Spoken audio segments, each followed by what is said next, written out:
ஒலி தண்ணீர் ககனம் புவியன சாற்றிய யாவையும் மாசுபடுத்தினர் தேற்றர மானுடர் தேவதேவா நின்றன். மார்கழி மாதம் பாவை பாடலை பாடிக்கொண்டே வருகையில் சொல்லுகிறாள், காற்று, ஒலி, தண்ணீர், ககனம், புவி என சாற்றிய யாவையும் மாசுபடுத்தினர். இவங்களை தேத்தவே முடியலையே இந்த மனிதர்களை.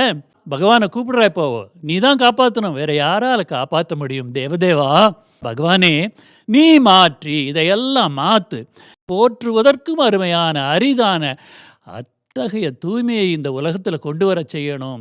அப்போ என்ன செய்யணும்? நமக்கு வழியை கொடுத்திருக்கிறார் பகவான். அவர் சொல்கிறார், நகர சங்கீர்த்தனம் பாடிக்கொண்டே போய் வாருங்கள் தெருவில். அங்கே இருக்கின்ற மிருகங்களுக்கு நன்மை செய்யும், அந்த பாடல்களை கேட்கிற மனிதர்களுக்கு நன்மை செய்யும், அங்கே இருக்கின்ற செடிகளுக்கும் கொடிகளுக்கும் நன்மை செய்யும்.